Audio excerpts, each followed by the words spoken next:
Hello and welcome to the Dive presented by Honda. This is the Dive Season 4, Episode 41. DAMWON won Worlds, the new world champions. Congratulations, blah, blah, blah. Let's move on. Now we're looking at 2021 here, and North America's chances got to look better than this year at least, right? It can't do much worse, I guess, Like that's the positive way to look at it. So 2021 is going to be a great year. We could go 0-18 and have all teams. The optimism begins for me as soon as the pessimism ends. As soon as the cold, harsh reality of Worlds ends. Never I'm ends. like, next year, baby, let's go. never not pessimistic. Takes one night to sleep it off. Yeah, okay, you know what? We're back in it. 2021 is our year. Let's go. Honestly, though, so we're joking a lot about this, but give me your real reactions here, because when I started hearing these roster rumors for Team Liquid, and that was my real reaction. They're spending big dollars. I was like, you know what? Hell yeah, we are gonna have some chance. Keep spending that money, man. I don't want to hear things about, oh yeah, the teams are getting more realistic and blah blah blah. No, get out there and make that all-star squad. So I actually am, excited. I mean, I think that. Like when I read about the team of like Team Liquid with Alfari and Santorin, I was like, okay, that's a team I would get excited for. That's a team I would be pretty keen to watch. And I just think it's so much fun when there are these roster shakeups, just to see how things are going to turn out in NA. I don't even necessarily care about Worlds at this point, that's like so far into the distance, but I get really excited seeing these roster shakeups, seeing who's going to come out on top in regional play. And then international is something that like I start thinking about more as the season progresses, but you have to say like that TL roster, that like $5 million roster or whatever it would be, you would think it could per be year. Yeah. I think, I can get excited about the rosters and stuff and the moves and how good I think they're going to be. But there's a number of North American rosters that on paper, you're like, this should be a good international team, previous iterations of TL, TSM and stuff like that. And I always feel like, I will be excited for those rosters throughout the year. But when it comes to Worlds time, I think what is always the most important thing is like how that team has been preparing, how North America as an entire region has been playing and approaching the game and stuff like that. So I think a lot of the success that these teams are going to have comes less to do with like the names on the paper, but that stuff gets me excited as hell during the off season. Mm-hmm. I think so. There's different kinds of excitement for me too, because there is this form where you hear the big money spent and big names being signed. That's the first wave. I'll say the second wave doesn't come till much later, and the second wave has to come from up and coming rookies. The excitement that I felt this year, it was like 95% revolving around Tactical and Spica. I was like, it's great we've got Core JJ. It's great we have, some of these super strong, world caliber players. But really, the thing that comes later in the year is it just hits different when you're like, heck yeah, we got these up and coming rookies. So that stuff doesn't come till down the road. Initially we have all these roster rumors for the big names, and then the teams slowly, like at the last minute, will announce, we've filled all the other spots with these rookies. Please be excited. They're going to be great. And then you have to wait to see, which ones pan out and which ones can actually get there. But that's kind of the next wave that I'm looking to ride. And there was a lot of young players in NA this past split and year that I was already pretty excited about. Tactical, I think FBI, obviously not from NA, but like he had been really, really exciting. Johnson, I think, has been pretty promising. Seeing some of these guys come up. We already know Fudge is going to be starting for C9. That's really exciting. Seeing new players and young players coming up, I think it's going to be really cool. And seeing like a kind of generation of young OCE players coming in will also be really interesting for me, because I do get excited about the potential of some of these really young players when they get brought in, because I do think that long term is a more successful way to improve the region, rather than just like getting the big heavy hitters, the big names, and buying them up at the end of their career. The thing to remember too is a lot of those players that you named didn't start spring. Tactical, FBI, that was Keith and Doublelift who were having those positions. And so it sounds really like, I don't know how to phrase this in a way that doesn't sound offensive, but it's like I can't wait to see those players who aren't starting get their chances, which comes with the kind of negative side of like, I can't wait to see who gets benched. But I'm not saying that, it's like I just want to see the young players come in, because oftentimes it does take that to get their shot. Like a team needs to be doing worse than expectations, and then they'll give that academy guy their chance. And even like that happened with Fake God a couple years ago. And like, it's just what happens. And that's often when you do get hyped for these rookies, because it's the more surprising one. Whereas like, yes, I'll be hyped to see Fudge pop off, assuming he does. But like, who's the diamond in the rough that we don't really consider ready maybe yet, and this is going to show that they are. Yeah, and I think that's a genuine statement and perspective to have, Mark. Unless you're some kind of psychopath, nobody looks forward to the part where people lose their jobs and are crying and are getting kicked out and got devastated. It's just weird to say, like, I can't wait to see who is going to come in when someone gets benched. It's like, no, that's that's the nature of pro sports. It's the highest level of competition, right? And that's just how it works, right? If you want your league to get better, that inherently means that you're getting rid of some of the riffraff. You're getting rid of some of the players that are down at the bottom, right? And that's just the way it is, man. That's the way it is in every sport. There are players who are like long-standing. Like when people think about the NBA, they're like, oh, LeBron and these guys. But people who are on the precipice and barely make pro often only stay in the league for a year or two, right? And that's not something that's unique to the league at all. But one thing I would say to what you were saying is I am hopeful that because of some of these proven cases of like, oh, it had to be a disaster, and then we tried FBI and it worked out really well. You hope that with enough of these examples, teams are more willing to try it before push comes to shove. You know what I mean? And just actually commit more to a direction with some young players that they think have potential. Because that I think would be a positive thing for NA overall. Especially if you're not Team Liquid, right? Like if you're not in that ballpark of like, hey, we dropped $5 million on super proven commodities. Here we go. If you're not going to compete with that, then you should probably give some younger players a chance. Yeah. But I mean, these things also come always with huge hindsight adjustments where afterwards you're like, duh, you should have given X rookie the chance, or, duh, this player had, so many years left in them. Of course, but you got to start taking those shots early, in spring.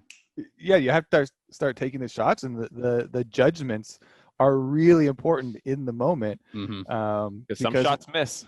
Because, again, we've had a lot of success stories for both ways, so it's not just one way fits all. I will say, because we should touch on the European rumors as well, or at least the more founded of the two, I guess. Perkz to Fnatic is pretty big news. I've definitely, ever since he went to AD carry, I was like, okay, he's good AD carry, and that's cool. G2's hogging two of the best mid laners that you can possibly have. I kind of have wanted to see Perkz play mid lane again, more than just the little stint where he switched back and forth with Caps. And if they are having rumors of possible different teams for Perkz to go through, Fnatic name has been thrown out there. I honestly think that would be cool to get another elite mid laner back in the mix. I think it would be incredibly exciting. This was one thing this was like my kind of like negative take when Perkz and Caps ended up on the same team. When Caps left Fnatic and joined G2, I was like, well, I didn't feel that there was anyone else on their level at that current time in the LEC. And I do think the LEC has done a good job of actually, bringing up more talent and stuff. But I still think it's fair to say those were the two absolute top tier guys. And it just felt like at the time you had to have one of them or you weren't going to win the championship. And then one team had both of them, right? And surprise, surprise, G2 has won every single championship since then, right? There have been moments of close series and whatnot, but at the end of the day, it's always been, and then G2 won the championship, right? And this feels like the change that could actually change that. I would be fully bought into a Fnatic championship with Perkz on Fnatic, right? I do think that is a significant upgrade, in the mid lane over Nemesis. So to me, that would be really interesting because that takes Fnatic, I think, to that next level. I do think that you really need a truly elite mid laner to, really go to that next level. And I think that would be really exciting for them both regionally against G2 and internationally to, maybe give them that extra bump to go even further. Yeah, I mean, there's still the dream for NA fans. Maybe Perkz will come here or not. I think just it does sound like, and from what I've heard on like some grumblings, that like wants to play mid. That's what he still really sees himself as, and you can kind of see that telegraphed a little bit with the spring split where they put him back mid for a little bit. So I would, it wouldn't surprise me. It's also probably one of those things where after 2 years of this, quote unquote experiment with caps, they've had really high highs and they're really good, but they haven't won the championship yet. And I wonder if at some point you kind of just get that like itch the for world championship. The world championships.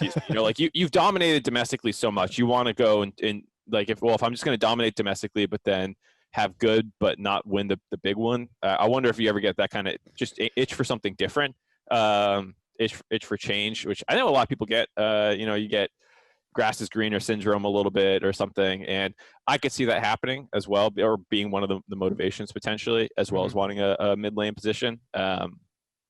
And Fnatic is the obvious spot for him to land, especially with Reckless there and the talent on that roster with Selfmade and Hylissang.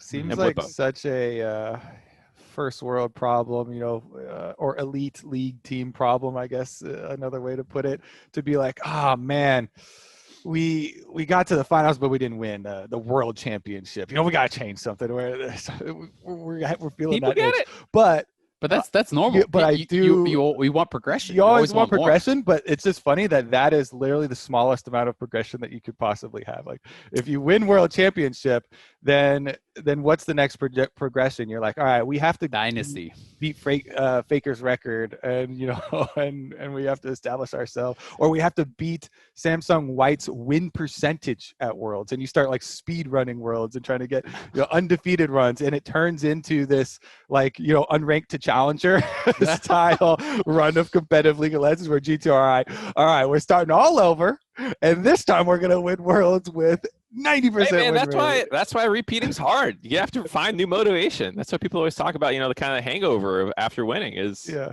I will say, if Perkz ends up moving to another team for mid lane, I will be sad to see this iteration of G2 end. Mm-hmm. I think this iteration has just been so fun. They're so fun loving, both in their gameplay. It's exciting, as well as. Obviously, we've talked about already, all the banter they bring off the table as well, and the mic checks and everything. So I just think it will be definitely bittersweet, even though we'll get to see some good shakeups in the competition. Yeah, it'll be interesting. I'm pretty excited for it. I'd be excited to see a new era. But speaking of World Finals, let's get into it. We just had the World Finals. DAMWON taking down Suning 3-1. When you just say the score, it's like. Yeah, okay, that's pretty much what I think most people thought, right? I was saying I thought maybe 3-0, 3-1. But I will say it felt, in the moment at least, much more competitive than I had expected, right? There was multiple competitive games. It was really, really exciting. What's your guys' takes on how this stacks up against some of the better finals we've had? I think simply because of game 2. This whole series is way better than the last two years, easy. Mm-hmm. And we could probably even start to go a little bit deeper back, but just as soon as that game 2 came on, I was fully bought in. Like, we get into crazy picks. We got Rengar countering Evelyn, then it's SOFM. So you think twice about the build. If you start thinking immediately, oh, what's it going to be? Is it go down any path that starts with Kindle Gem, and you're likely to be correct. You get the tank Rengar coming out. It actually, to me, my favorite moment was the Dragon Soul moment, where because he is tank Rengar, he got to stand there with 2 people on him at the final dragon, uses W. He was taking up to survive. He lands the smite. They end up getting it. And we had a pentakill in that game. First pentakill of a world finals. I was just like, what? Fiora? Two games in already. This series is better than we've had recently.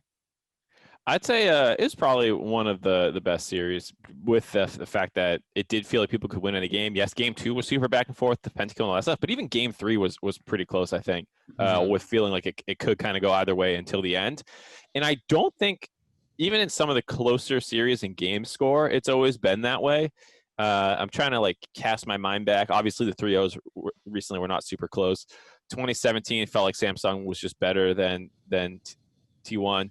Yeah. 2016, it was technically a 5-game series, and maybe my memory is just making it worse in my mind for some reason, but I remember never thinking SKT was really going to lose that series. They started up 2-0. I think those were fairly dominant, and then the third game, I think they were winning, and they just turbo through out of disrespect. and Samsung won a game, and then game 4, Samsung was winning the entire time, and then game 5, I think SKT just stomped. And I don't think the games were as back and forth actually, but some of them were really long. So maybe I've just changed in my mind. But I would say, yeah, this is one of the best finals we ever had, just from a pure competition standpoint of who can actually win this game. Multiple times I felt like it could go either way, where that's not always the case with how snowball league games can get. Yeah, to me, it was for sure better than 2017, 18, 19. I don't know if it was better than the Samsung one. You know, that one is as fresh in my mind. But I will say, even though like game 2 was a banger, right? And that made you really excited. Crazy picks, and they win first pentakill in 10 years of finals. That was really crazy. But both game 1 and 3, you know, the other like back and forth games people were putting them, still were like pre 25-minute Dragon Souls for DAMWON. And then it got a bit interesting after that, because DAMWON, you know, would make a mistake, and then Suning would kill them and get a Baron, and then it started feeling a little bit competitive. Game 4 as well was, again, another pre 25-minute Soul, right? DAMWON had 3 of them. All 3 games they won, they had Soul in like 22, 24 minutes. And, you know, game 4 was so dominant because then there wasn't that kind of subsequent mistake where they then give up a Baron or something happens to make the game extend. But games 1 and 3 were like dangerously close to just being stomps. And then something happened that made them interesting. So still, I think it was a pretty dominant series from DAMWON. I never felt like it was really in doubt that they were going to win, you know, given the context in those games that they were winning. Soul is just so powerful. When you get such an early Soul, it's like you almost always win. You know, even with some mistakes, it really does take a lot. But I really enjoyed it, and I also enjoyed that Suning didn't just come into this as like this crazy exciting team and then just like try to emulate what other teams were doing, right? Like they did their thing, and it didn't always work, right? Like they did the like double Omnistone stuff, they did blind jacks, they got slammed by Kennen, they did Omnistone in Italy. Like they were trying stuff, and I thought that was really, really cool. And it's easy to like flame the Nidalee, and I saw a lot of people doing it, but like the tank Rengar would have been getting just as much heat, and the Fiora had that not worked, right? Like they kind of shot their shot, I felt like, and it made it really exciting because they played their style of League of Legends, and I think it made it for a great series. Yeah, I think on the like going back and forth with the throws and stuff, it was interesting because I got like a little bit of G2 versus SKT 2019 flashbacks where like one team was kind of winning the early game with objective control especially and stuff. And then I wouldn't say Suning had like the macro sense that G2 had, but at least like they were actually team fighting pretty well. And, you know, DAMWON would kind of bite off more and they could chew around Barons and stuff like that, like you're saying. And that's, you know, it did feel like Suning in some ways was slightly better at 5v5s, or like the scrappy ones, especially when, you know, there's a skirmish up here and a skirmish up here, and it's like not really a 5-to-5 front to back team fight. They seem to excel at that. So I was super excited watching those. But you know, it did feel like DAMWON was probably going to win, and I think it was nice to see the clash of styles. I was a little disappointed about Hwamfeng and Sword Art after having them hyped up so much. I mean, at the same time, I'm excited for Ghost to do so well. But yeah, they definitely ran into more problems in the bot lane than I think I was expecting. I'm glad you touched on Suning's team fighting, because I had built a segment with a couple different Suning team fights. One of the things they did so well throughout this entire tournament was getting to priority targets in these team fights, even in times where their comp is not laid out for super easy front to back team fighting. And the precision, you know, you'll see them, their carries running past, you know, frontline members, or running past even support champions, and trying to pull off these pincer movements onto the enemy carries. I just thought it was so precise and so cool to watch, like the commitment to this, and a lot of their team fighting. I thought that was what they did better than pretty much any team in the tournament. And that's what got them to the finals and to second place. So even though, you know, pretty much everybody coming into it, you know, DAMWON's super favorite and all that, I really thought Suning, especially with having so much rookie talent, deserved the credit for things like that. And we've been talking about the excitement levels of being, you know, excited for a lot of new players.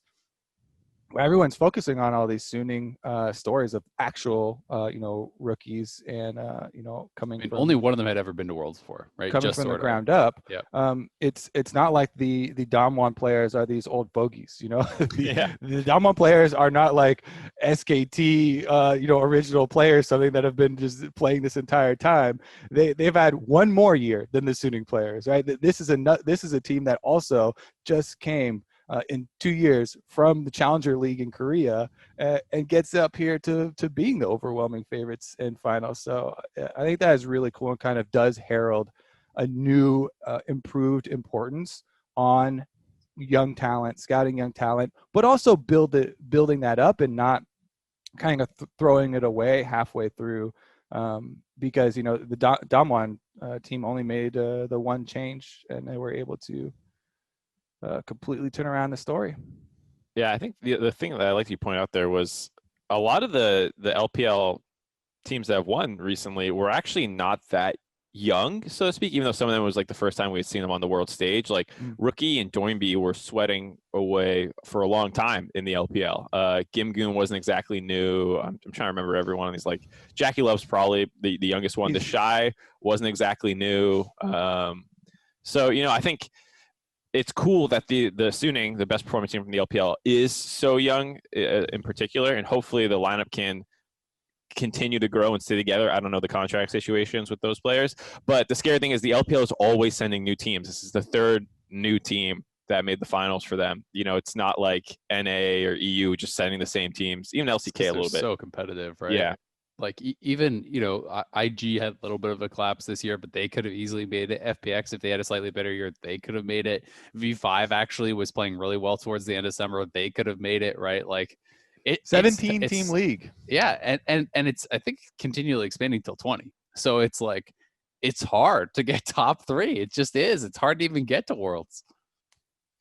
I do think that DAMWON is definitely here to stay, though, as far as, topping the LCK. So I'm excited to see if LCK becomes more robust.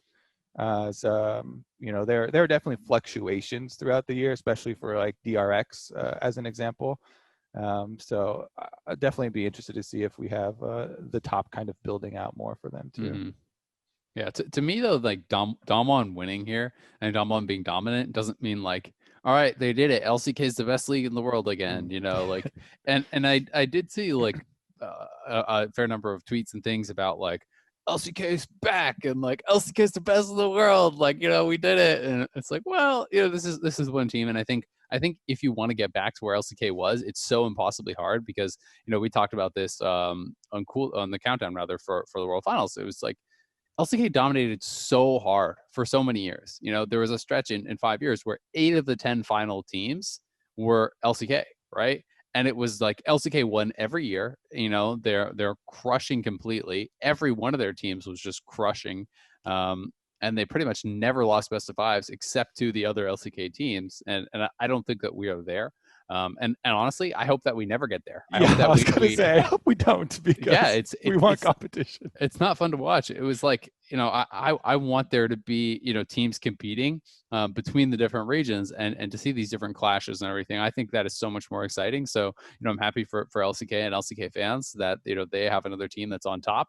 But I hope we never get back to that previous level of LCK dominance. I hope that, NA can grow into competing with these leagues. And I hope that, EU and LPL can maintain teams at the top that can compete with the LCK as well.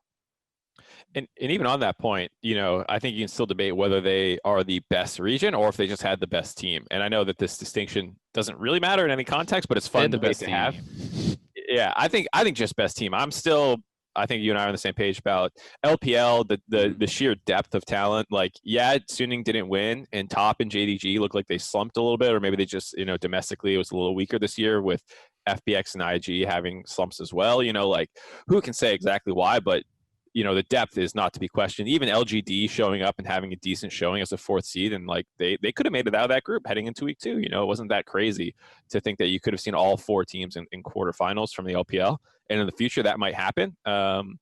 So I would still say probably LPL best region in the world, but best team come from the LCK. Yeah, to me, it's not close. I think LPL is for sure the best region in the world right now. We're all just going to nod and agree. Yeah, but this was a really exciting tournament. I think overall, you know, and I'm really interested to see how DAMWON does going forward. You know, I think that DAMWON will be back next year. I would be shocked if they don't make roster changes, if they don't return, because they have had such, you know, exponential growth, it feels like, over the last couple of years. If these players stay motivated, they should be back.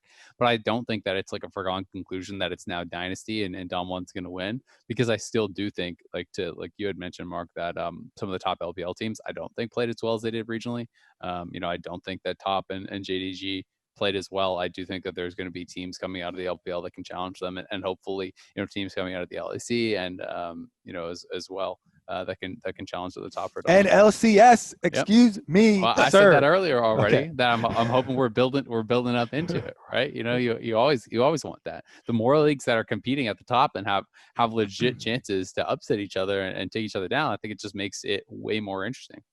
Favorite moment this year at Worlds? Boom, just go. at Worlds? Yeah, it's at Worlds. It's probably the Hong Kong Jingle. It's just, I don't know, man. That to me was just like burned in my brain. All right, whole year then, because we've already heard that answer. Recency bias also makes these hard too, because now you have to go deeper back further. Whole year. That's a I mean, the other thing too is we didn't have MSI, so it's not like we can pick up this other international tournament that could. It'd be like something regional then, right? Yeah. Probably maybe the tactical Callista base defense. Oh, that was a crazy game. And then that whole game was insane. Yeah, and then he just hulked out for the rest of that game. Like people don't remember this. He got like an influx of like 5K gold in 5 minutes or something from that, and he went from like, I think he was 1, 2, and 3 or something to like 10, 2, and like it was just the most insane turnaround from like a not fed position to like hard stomping the game on a champion that's not even really a late game champion. Mm-hmm. Yeah, definitely. Yeah. Not. It's tough. I mean, I just overall really enjoyed all the Suning stuff at Worlds. When I think about almost all my favorite movements, they involved Suning. My favorite games from group stage was G2 Suning games. You know, those were absolutely incredible. You know, like the bin barrel, the Huang Feng, all was really exciting. The bin pentakill, like almost all my favorite moments feel like they were Suning. You know, they were just such an exciting team. So it's tough to go like beyond Worlds because I just haven't really thought about it at all. But I mean, during Worlds, it would be like a lot of standing moments. I'll give you some Hylissang plays. I think Hylissang and Reckless were really good this Worlds, and I loved how aggressively they played their lane, just like flashing on people to trade summoners. Like, you just rarely see that kind of play where you're just so down to go all in all the time. And they were really smart about them for the most part too. Especially from older players. I think that was the coolest part to me. Because as much as I love, you know, the rookie success stories and taking off, it's also always really heartwarming to see veterans when people are really into piling on veterans for being too old, get them out of here, because we always got to make room for the new talent. That's why when we're talking about like the judgment has to be and the valuation has to be really precise, because you can have moments like this where you know, people really deep into their careers are still super motivated and can have, you know, changes in play style. I had two more that popped in my head. So the Mickey, his Bard game, that was absolutely incredible. I think it was also, was it against Suning? I can't even remember, but in group stage. I don't think it was against Suning, but it was the Bard on, ward on the blast cone. Yeah, the ward on the blast cone I thought was absolutely insane. Mickey had some really incredible moments too. And then thinking back to like 2020 as a whole, when I'm thinking regionally, do you guys remember Blabber's kick in the enemy base in spring? The one where they got the one where they Licorice like dunked him away, and it was super troll. But that kick stood out to me as like one of the. It was like, you mean the one where they got ace? Yes. That was a sick kick. Licorice just trolled him, dude. That was a sick kick. True. I maintain. You can't blame him for Licorice sprinting it right after. I do want to say one thing we had in this doc that we skipped over was the Canyon got the MVP. Did anyone else deserve recognition? I did want to shout out Ghost. I did a little bit, but I think when you look at his year at the LCK and he was brought in, the one change like you mentioned, and he was not given much attention in a lot of games in terms of draft resources, game resources, and people kind of overlooked him as he's good, he plays weak side well, good for him. He's not the focal point of the team, barrels out roaming and all this stuff. And then in the finals of LCK in summer, he had some monstrous performances. And then here against Huanfeng, who was beginning to be touted as maybe the best bot lane in the tournament with Sword Art, and he had a lot of incredible games. I thought how well Ghost played in game 3 and game 4, and I think he was pretty good in game 1. I think he was fine in all the games, to be fair, but like really stomped game 3 and game 4. He was probably the backup for me for finals MVP. Barrel. You go Barrel instead, or one of them. I agree with the whole Ghost take. I just thought their whole bot lane played really, really well. Yeah. To me it was between someone on the bot lane or Canyon. I like the Ghost take because it was like he, especially compared to expectations as like the weak guy. I think he had a really incredible finals and honestly an incredible tournament and incredible LCK finals. So like this whole stretch, I think probably raised people's opinion of him quite a lot.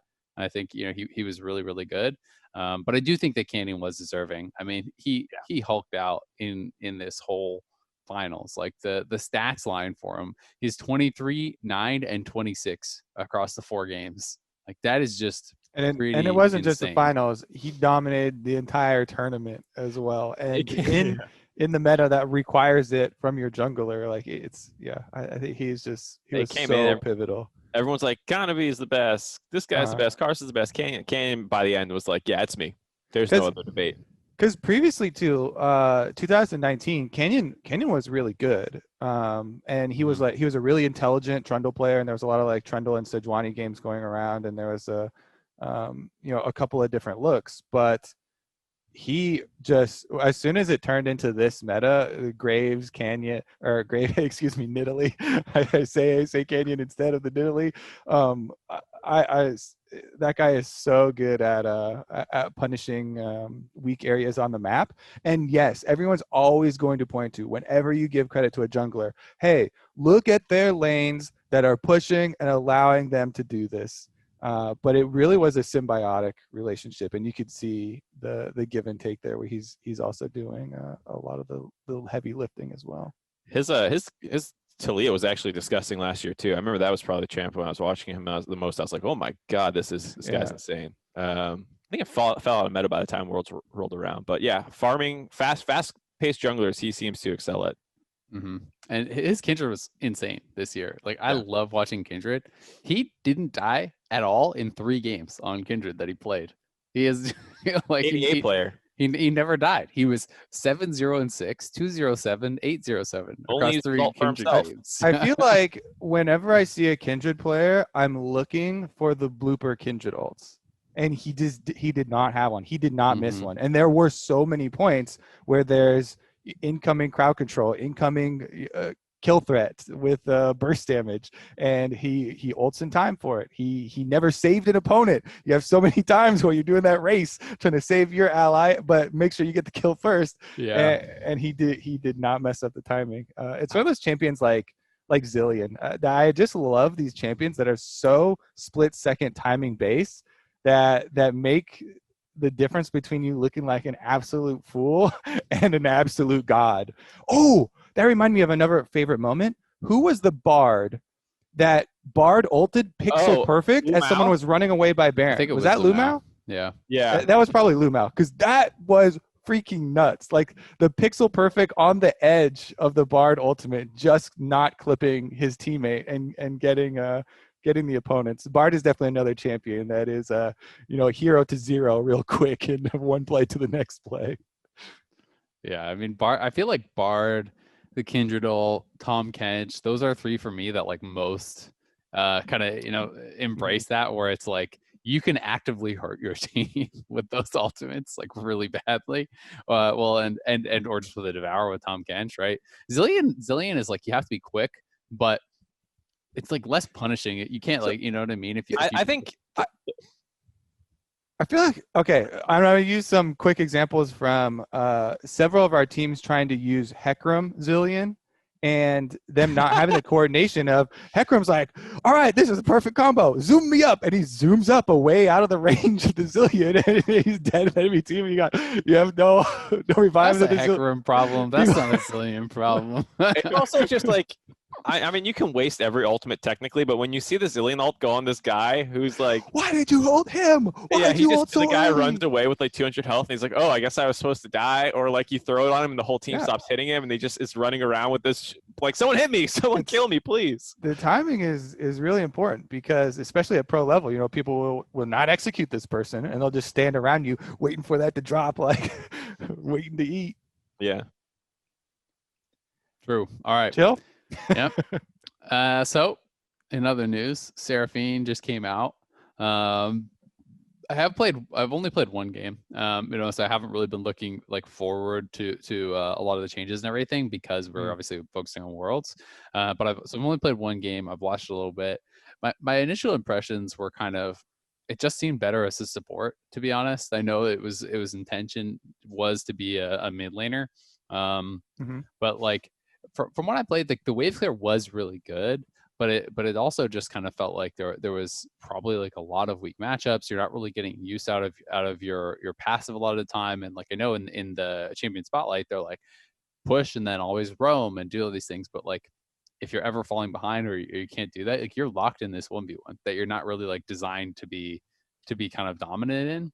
The other thing that I would say, like it did feel like it could be really strong in team fighting, like. Especially with Rylai's, it was interesting because Rylai's actually makes your first hit of the E root, because that counts as the slow, like it codes the slow before that. And if they're slowed, they get rooted. If they're rooted, they get stunned. So with Rylai's, your empowered E stuns and your regular E just automatically roots. So like that felt pretty strong. But I was really surprised at how long the W cooldown was. Like the W cooldown is actually just forever. When everyone was making all the comparisons to Sona, I was really thinking like I'm gonna be mashing, but I didn't realize like the W is like 18-second cooldown or something like that. Maybe even longer than that. Like 26 to 22. Yeah, like I remember I was sitting with like 35% CDR, and I'm looking at this, and it's like a 17-second cooldown for my heal. I was like, oh my god! So you really are more of like rooting and damage than you are kind of like straight up a healer, because you just don't really have the cooldown a lot of time. For my money, it better have that long of a cooldown, because it's a really powerful spell. Speed up, shield, etc. Yeah, it's like like the people making Sona, comparisons are like multiple abilities are put into this one ability, and it's really juiced up.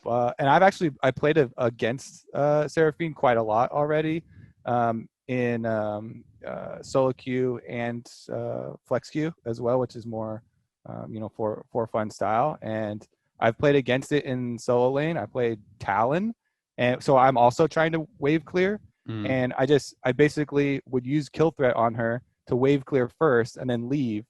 And then when she would try and roam, I was just better because I could kill her in the river and she could not kill me. And we're both trying to wave clear. And so I had a decent amount of success. Obviously that that one was actually a normal game with flowers and stuff. So you don't even know what the ratings are, people or anything. Lab conditions there are. Yeah, so it's not like, exactly. I mean, it's these not are early on impressions, obviously. It's not good, exactly. These are just like kit impressions. I did come away with like, after playing with her a lot, I was like, it is the big difference from her and Sona is the cooldowns and the range. Her range is so much farther that it honestly really, that was my reaction. I was like, oh, okay, so it's just like longer range. The ult is and huge. A lot of the things you have to respect in a similar way, but that's going to be the main thing that differentiates her, in my opinion. And I do think she is slightly better as a support. I looked at the win rates. Her win rate is slightly higher as a support right now. The play rate is way higher as support. But I have seen a bunch of and pro players and mid laners and stuff saying that, she's great with items. And she obviously is built to scale, and they want her to scale. So regardless of what it is right now, I'm sure that they'll get it to a point where it's worthwhile to scale her with items. I don't think she's ever going to be a bad support with that kit, though. unless they make her like super level dependent and item dependent, you know what I mean? Like if they make it like, it's all okay, your scaling, bases are all trash and you need scaling. If they want to try to hard force to solo lanes, that's probably what they'll do. But I also think like when I looked on the early days, it was like 4% higher mid lane, and now like you said, it's only a little bit higher on mid lane compared to support. Or actually, right now I'm looking at it right now. It's actually lower Oh. than support. Yeah, support right now. Yeah, at least for I'm just sorting by. Well, that's what I mean. Like, sorry, maybe I said it the wrong way, but yeah, support was like 4% higher than mid lane on day one, and now it's closer than that. It looks like 46 mid lane or so, and 48 support thereabouts. But so it may be something where people just need to learn a little bit more in the matchups in mid lane, because I do think that generally it's going to be harder to play mid lane than it is support, where I think it's kind of like a lot easier. But I mean, it makes sense with like the synergies with the passive, where you're getting like you're building up the chimes or whatever they're called. I don't even know. The notes. They're not chimes. The notes. You're building up the notes. So like that I think is why a lot of people I've talked to are like, yeah, of course it makes sense you play support, because you're building up the notes. You have your passive. You have these like long range autos, and you can kind of harass and whatnot. So I'll be interested to see where it goes. I had more fun playing it than I thought I was going to be honest. Like I think it is more interesting than Sona. Like, and I know that's not necessarily what the kind of backlash was about. It was more like, oh, this should have been like Sona rework type thing. But I thought it was actually like fairly fun to play. And I'm kind of interested to see where it does land. But like, it's usually not super fun, I think, for the game when there are supports that are really strong as solo lanes, right? Like when Lulu is solo, when Soraka back in the day used to be solo lane, those types of things just like aren't usually fun to play against, because you have these like enormous, shields and whatnot. Like if she's more like, enabling through speed ups and I don't know, through the damage and stuff, and maybe it's kind of a bit of a different look. But like playing against super fed Lulus and those types of things are so unfun. I was gonna say she doesn't feel like she has quite as much utility as some of those really abusive supports. Like it's her W, and that's basically it. Everything else is damage. Lots of rooting. Yeah, I mean she has some CC, but not like, oh, I give you health and knock up everyone around you to keep you safe, and a shield, and I whimsy this. Like it's one shield, one healed, and one root if they're already slowed, and like it's conditional in a lot of ways. So I think it's won't be as impressive. I think that's a good direction to go in, because I think it's important differentiating utility from healing and shielding. Healing and shielding have to be one of the most infuriating and difficult to balance aspects of just video games overall, because it doesn't give you as big of a feeling of reward as it does a feeling of annoyance from the opponents. It's one of those things that you have to be very careful with this spice and kind of sprinkle it on, because healing and shielding just becomes one of the most unfun things if there's a lot of it, because you feel like you're getting nowhere, and it's a very difficult to recognize someone healing and shielding their allies to give them credit. Like I'll give credit to a Lee Sin that just juked me and insect me, and I'm like, oh my god, that guy's insane. But then you're not going to give credit to no one's popping off about Soraka. Yeah, Soraka, the Janna. Okay, so Janna is more nuanced, and you can have knockups and stuff like that. But you get the general idea, right? Right. I mean, a lot of healing abilities, especially in League, are not quote unquote skill based. There's not many skill shots of like, I hit you with this and now you're healed. Whereas I feel like in some other games, arguably, the healing mechanic feels a little less unfun to play against, because the person is actually outplaying you to use it. Like they never played like Battle Right or any of those kinds of games, like when someone's healing like mad, that means they're probably actually doing something insano. Whereas this sometimes is like Soraka WR the guy I was trying to kill and then silence me and now I'm dead. It's a little less. I would still say even if it's like a heal skill shot, there is some level of inherent like damage is just more cool than healing. It's true, man.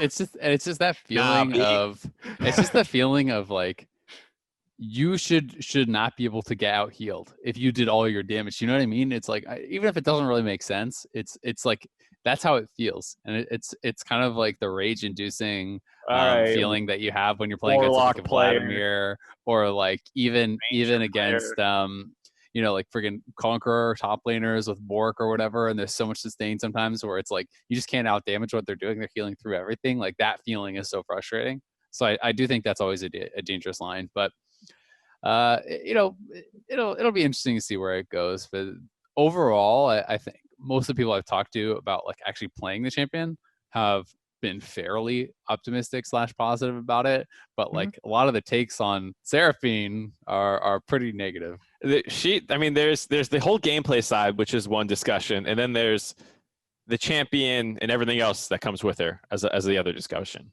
Yeah, I mean, we should probably not have a long discussion. You don't want to have this one? Or, yeah, we should probably not get into that.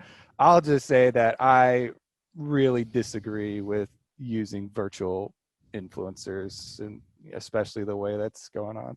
Yeah. I'm not a Seraphine fan. I'm not, yeah. You're not standing? You're not following her on Twitter? I don't follow her. I'm disappointed in Seraphine. That's all I'll say. She doesn't follow anyone in the esports scene. I checked her followers on Twitter. Doesn't follow anybody, you know, and doesn't follow. She's a fake fan. Doesn't follow Faker. Doesn't follow anyone. Fake fan. She played our finals, and she doesn't even know anything about esports, as far as I can tell. You know, so I don't know. Yeah, I want more respect. I'm sure that you know, G Idol and all the other K-pop stars are big League of Legends fans. They're all following Faker. Soyeon is kept supporting Showmaker. See, cool. There you go. Yeah. Chrissy Costanza plays a lot of video games. She does, yeah. That's true. All right. Well, there you go. We got some on Twitter, and then I'll like her. Yeah. Okay. Fair. There's a lot wrong with that, Mark. I actually don't even. No. Now you're on the list too. I don't like Mark either. Mark's a sellout. Mark's a sellout. All right, we got questions here. This one's from Anchor BarryWall, sending us a question on coaching. Hey guys, my name's 902G, and I really enjoy the show. You guys have been killing it at Worlds with the casting and your analysis. My question is regarding Bjergsen moving to coach. I thought maybe you guys could talk about your views on coaching, what makes a good coach, what difficulties they have, and need to overcome, obviously. In one area in particular I was thinking about is how traditional sports, we usually see older figures getting involved in these roles. Esports is a little different with the games being so young, so I guess getting people knowledgeable enough, you're obviously going to start getting younger people.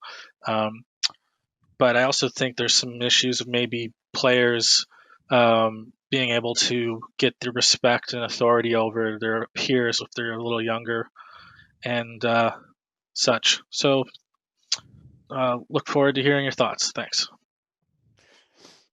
I don't know how much you guys have to say. I have a lot. I have a lot. Yeah, I have a lot. Who wants to kick it off? Go ahead.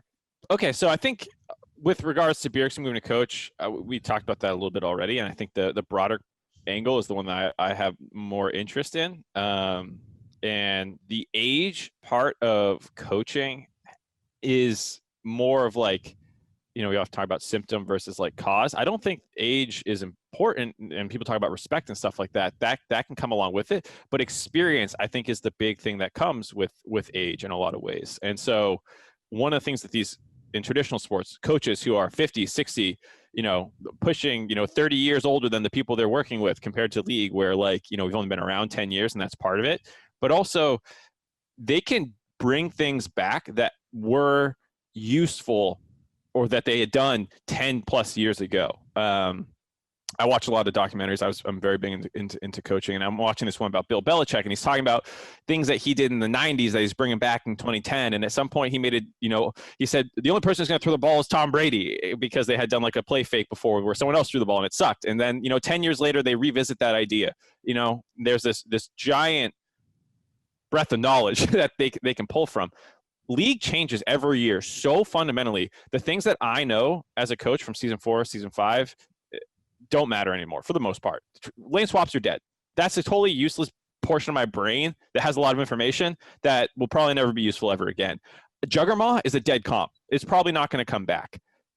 Maybe it will, but like, you know, if I was still coaching, what am I going to do to teach you about Juggernaut that's going to be useful in season 11? Probably nothing. And so a lot of the knowledge base that you build up turns out to be useless. And I think that's also why player turnover rate's pretty high and it's hard to stay on top in League, is because you constantly have to update these knowledge bases, which for the most part in traditional sports, yes, there are rule changes, but the meta of pro sports rarely changes as aggressively as games do. So real quick on the Juggernaut thing, in part of a sense, I completely agree. But also there are some things that are still going to be useful that are sitting there in your brain related to it, Mark, which is why it works.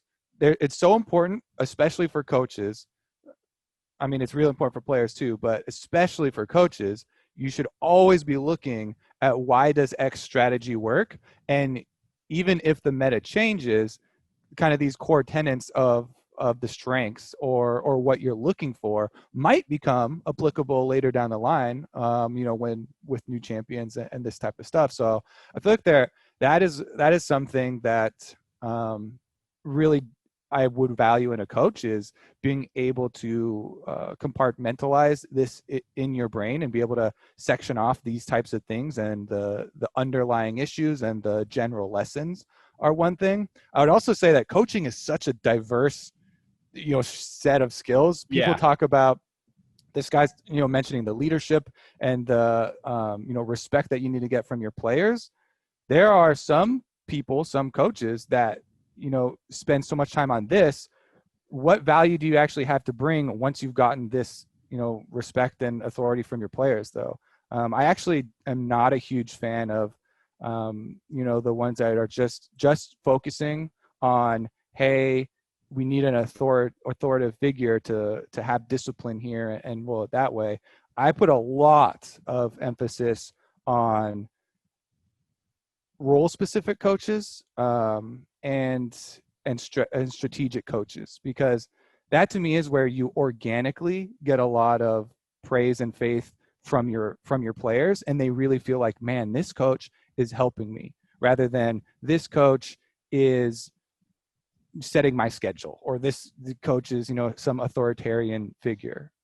Every player that I've talked to, and a lot of the current players that are talking to right now in the off season, there are very few coaches that they've told me when I ask these questions, I'm like, what's your favorite analyst, or who is your favorite coach, or what is the favorite piece of information that you've actually learned from a coach? Almost all these players are like, there's only one coach, or there's only this one thing that they actually taught me. But he was so quick to, lay on all kinds of praise on this coach, because this player told me that this is the only coach that ever actually helped him improve in his jungle pathing, and had reasons behind why these were good changes to make in jungle pathing. And I think that is super difficult in League, especially since the coaching there's different coaching roles, and there's not a lot of history, and a lot of it does get drawn from players that have been very successful at it before, because it's hard to prove that your theories are correct if you haven't proven them by being a good player. I think it was Parth. I think it was even on the dive that he talked about like the different pillars of coaching, whether it's leadership, game knowledge, systems. I think there's one other that I can't remember, but each coach is going to have different strengths and weaknesses in all of those. But one thing I definitely agree with is that for players, what they respect more than anything is the game knowledge pillar. Like if you can bring value in that, it's usually the thing that, and you almost need it. Like I don't think, and I don't even disagree that this is necessarily the wrong mindset, that like if you're a coach, maybe he's good at leadership and getting everyone on the same page, but if he doesn't understand the game, it's hard to really respect that person. If they can't understand the problems that you have, because sometimes those interpersonal problems are caused by game related things, and like how resources are being spread, and your team doesn't understand that when they play this way, it affects you this way. And if you can't understand where the player is coming from, you're probably not going to be able to fix that issue. And so I totally understand why players value game knowledge so highly in League. Yeah, I mean, I think it's a really complex discussion, which is why you guys are giving these really in-depth answers, and I think it's interesting, your comparison the rate of change for esports compared to traditional sports. But I'd also note that it's like, even though traditionally in pro sports, it's been a lot of older coaches, there is like some small changes to that trend, right? Like Sean McVay, NFL head coach at 30, in 2017 got hired. There's more trust now in some younger coaches. It's becoming a kind of a growing trend across pro sports, is that you don't have to be 60 or 50 or whatever to be a good head coach, and people are kind of realizing that. And I think that had been the way before, because it's so structured with traditional sports, right? There's like little league, and then there's juvie, and then you're in high school, and then you're in senior, and then there's university, and then there's like semi-pro, and then so there's like, the coaches are like going through all these kind of steps too before they could get to the top leagues. And that same path doesn't really exist, or isn't as filled out in esports, and that is growing. And I think as a result, you will see people with like more coaching experience getting coaching jobs in 5 years and 10 years, as people are like, there's collegiate programs, and then there's academy program, and then you move up to LCS or whatever. But I just think that it hasn't been as built out, so it's something that probably will change over time. I also don't know, on that systems pillar, what teams are currently doing to build out coaching trees. You often hear that talked about, like as a thing. And like when I was working, and I know this is like frowned upon a little bit as a business practice of like getting people on the cheap, but I would often do that and bring in more people than I really had use for, and give them a lot of assignments to see who was doing really well, and then bring them more and more into the fold. And obviously, as it became more important, increase all that other stuff that comes with that. But it's just one of those things where, because it's new, I think casting a wide net is important, and building people up. And I don't think some of the people in the scene today, like, you have to do that, else they wouldn't have gotten in. Like Parth and Dylan Falco, and some of the people who came up under TSM for TL. Like there's this guy TK who's been around forever now, was someone that, like, just by doing this like wide net approach, you found. David Lim is another example, the coach for FlyQuest. Like, he came up under TL during my time there, by bringing him in through the academy team and like interviewing process and this kind of stuff. And I think, I don't know how active all 10 teams are in doing this, but I think that is a part that will contribute to the coaching infrastructure, which, to your point about finding young new coaches, like Eric Spolster was a video assistant who climbed the ranks. I think that rank climbing process needs to exist. Yeah, I do really think that these different pillars are very important.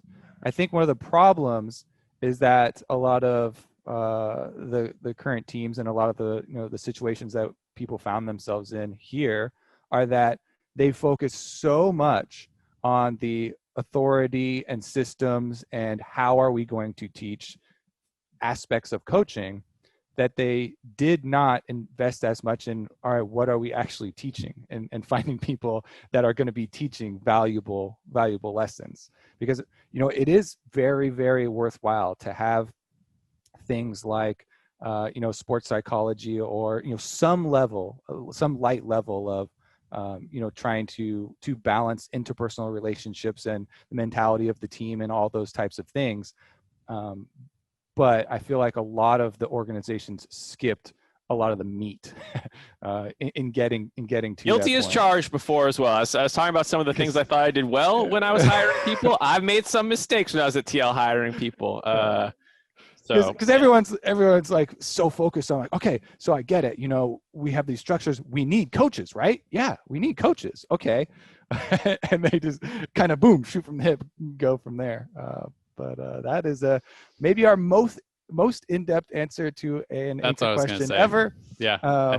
It's not like we're on a timer for this one though. So no. All right. Well, next question here comes from Sean Rader. Says, what was your favorite storyline coming into this year's Worlds, and are you satisfied with this chapter of it?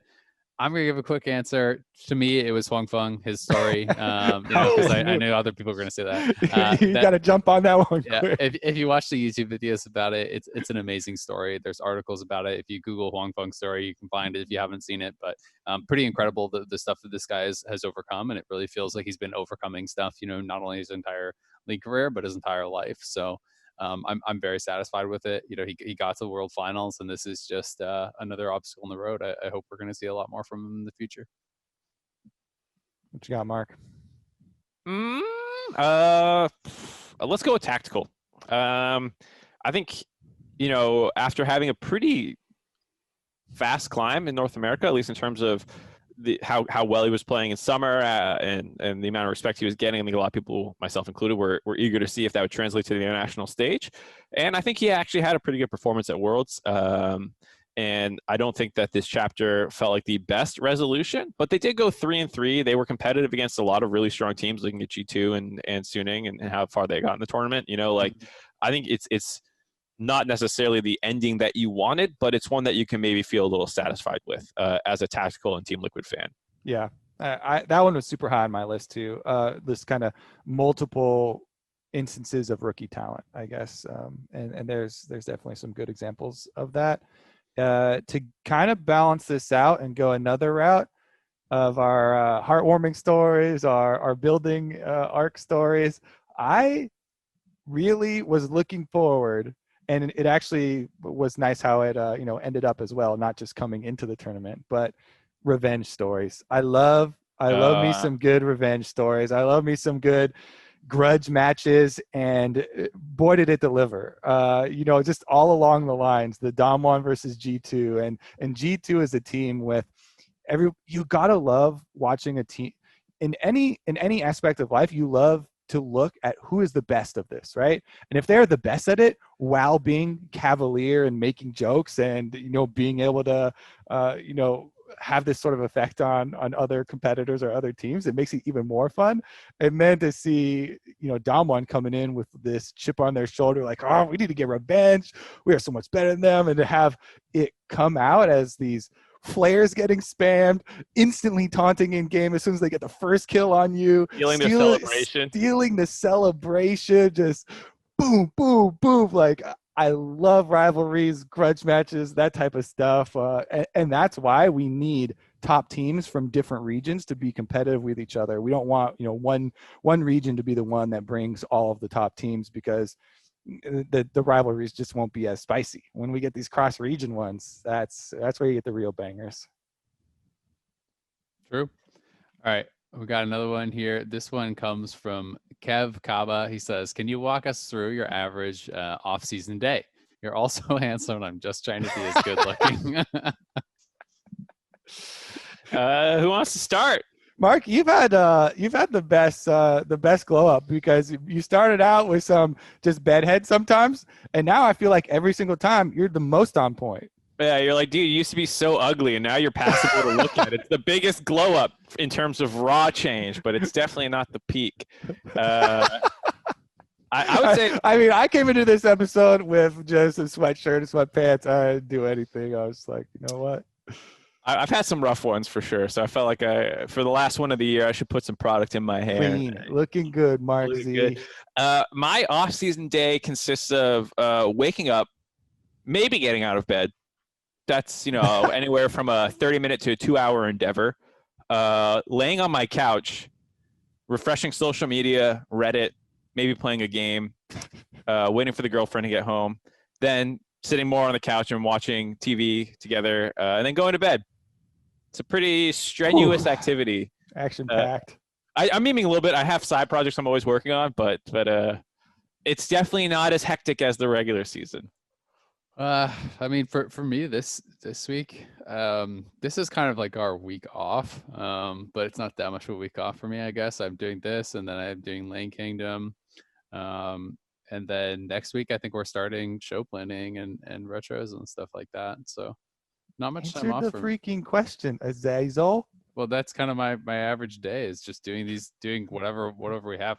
I mean, I would say it's much less busy, but like if I'm fully off on a day, then it's the same as like a weekend or whatever, where I just play games and things like that. Once preseason starts, I usually start playing a ton of League and trying to learn that.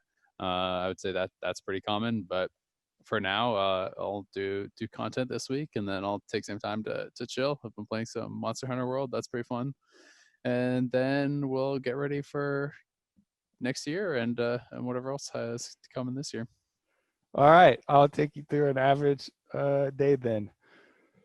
We wake up, do not look at the phone because then you're going to fall into the MarkZ trap. So immediately after waking up, that's a giant glass of water that I keep by my bed. Go brush teeth. Then I have a meditation app that has been killing it. We're not sponsored, so I won't mention who it is, but there's a bunch of them out there, and I really do think it helps in the morning. Better than scrolling through social media, at least. Social media or a meditation app. And then I've been cooking since we've been on night schedule. My breakfast has actually been a chicken burger every day, which is kind of whack breakfast. Random. Not the it's basically, though, I've been thinking about it and explaining it to people more as like, see, Azael keeps posting these pictures of breakfast sandwiches. But really, I feel like you're just falling into these constructs that society has built up, and you don't have to follow these rules. Into okay, delicious constructs. Exactly. So I'm not influenced by ripping on to think that's tasty on your sandwich, but there's nothing that should say that my choice of a chicken burger, by the way, which is obviously more healthy. No one's judging you. I'm not saying it's a bad burgers choice. don't fit into breakfast sandwich. Breakfast burgers should be a thing, and that should be just fine. Because you do you, Kobe, but I maintain no one's chicken judging burger you. for breakfast is straight random. Okay, I guess Azael's judging you. No, that's not judgment. It's just, okay. Will it make it better if I tell you what's on the burger here? It's a chicken burger, and it has a sunny side up egg, as well as a bunch of guacamole. That sounded pretty mustard. breakfasty now. That's pretty. Is it when you say chicken burger? Is it like the chicken patty? It's a chicken patty. It's a chicken patty. So it's like ground chicken. Yeah, bunch of ground chicken. Okay. I don't know if that's better or worse, to be honest. I feel like I should get some points for the egg on it, though. Yeah, you get points for the egg To make it for sure. morning avocado, accepted. the The more ingredients you slap on, the higher score you get. Ketchup is not an ingredient, by the way. I don't have ketchup. I have mustard and guacamole. I was just picturing you just having a chicken breast on a bun, like some kind of savage. That's what I saw too. No, this is better. I'm like, Jesus, Kobe, what are you doing with your life? All right, since we're actually talking up and just eat a cold chicken breast on. Kobe's like halfway through his day, and we already cut him off. But before we get back on it, I do have to say I have been doing a lot more cooking and stuff. Yeah. So I got an espresso machine, and I just went ham. Cooking, by the way. Cooking and stuff. It's under the stuff category, Mr. Judgy over there.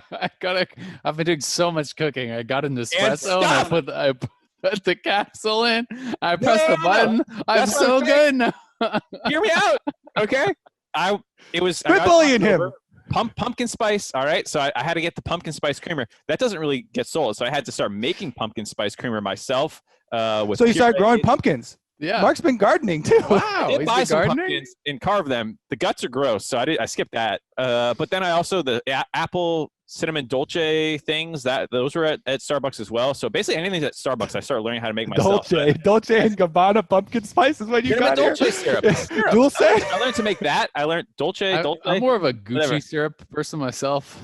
So I learned all those. I got a panini press. I also been learning all the cocktails. I can make a Long Island iced tea. I can make a Moscow Mule. Oh, that cooking here he's got. Cooking up some Moscow Mules. By the way, I said in stuff. I got a panini press too. What do you want from me? All right. I'm learning different recipes. I'm making sandwiches. I bought some ciabatta bread. All right. I'm all over the place. This is what I do. I learn new recipes and try and emulate restaurants because I can't go out in LA. So now I'm a bartender and barista. That's what I've learned. I'm a big fan of that. You got to get creative in quarantine, man. I've been having a lot of cold brew at home, and I just get cold brew from the grocery store and foam up some milk and put some cinnamon in there. Delicious. All right, Kobe, what's the second half of your day? We cut you off. I'm gonna get to the next question. I feel like that's my favorite part. Just that's gonna open a bigger bag of worms. Medic, this one, yeah. Medic asked us, who's realistically your choice to replace Bjergsen? And realistically, now come on, I don't really feel like being too realistic. How about well, I guess you could be the judge of how realistic, but I'm gonna say Perkz. We throw out more money than Fnatic. There's got to be a number, right? Right? I presume. Guys, you're real silent over here. There's a number, but are they willing to pay it? That's always the question. Everyone's got a number, right? Also, what's the number to like replace the teammates? Assuming, because I would, no offense to whoever TSM gets, but it's probably not Reckless, Hillisang, Selfmade, and Bwipo. So that's going to boost that number up if you're Perkz and deciding between these two. Just keep raising that number until you no longer care. I would say, realistically, throwing out Chovy and some of these people that, I think everyone would be excited for.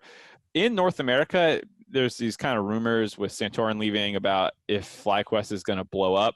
I think it would be really poetic and funny if PoE ended up on TSM after all this like PoE Bjergsen rivalry talk that's always gone on in the community. It would be pretty funny. And PoE is pretty good. It always was the kryptonite. Made him retire. It wasn't just the community, other. PoE himself was in there a couple times too, talking about it. So yeah, it was really funny because Bjergsen always hated that rivalry. Like there was PoE would always talk about rivalry. And Bjergsen's like, this is not a rivalry. This is not a thing. First thing he gets to do when he's on TSM is be under Bjergsen coaching specifically for mid lane. So funny. But I don't know who realistically it's tough, right? Like we talked about unnamed rookie NA talent that is going to surprise everyone. I mean, I think if I had to bet, it's probably Sword. If you're getting like a young person, right? Someone who's already in the system and who people are talking pretty positively about and is super young. If I'm asking for like a realistic answer, that's not like Caps, a Perkz, Chovy, because this is what I said when we talked about Bjergsen's retirement. I feel like it has to be like that, sky is the limit dream mid laner or someone brand new. And I think that people are just not going to be happy with any in between, because if you go with an in between, like it's like a known quantity who's not as good as Bjergsen, why would I be excited, right? Like it's either got to be potential or it's got to be like, oh my God, this person's already won Worlds. They're so good. Yeah, I don't think, because like, I guess the top, if we're looking at the hard route and we're trying to find the rookies, right, would be like Palafox or Sword. Would probably be the main ones. That's why I'm throwing out like, it's one of these top secret, nobody's been able to find him up until now except for us type of rookie talents, to bring the real hype. I think we spent almost as much time on questions today as we did on the episode. That's fine. Yeah. That's fine. This is talk about breakfast. This is the wrap-up episode. We're wrapping it up. We're wrapping here. All right. Well, I think that'll just about do it for this episode of Dive. Thank you, everyone, for tuning in this whole year long. Thank you, Honda, for making this possible. With Worlds completed, we're going to be taking a little bit of a break, but we'll probably have an episode coming up later on in the year, depending on more roster rumors. If we want to talk about that, want to talk about some preseason things going on. So keep your eye on our Twitter accounts. And you can find out more about that in Mark's cooking adventures, where he presses the go button on the coffee machine.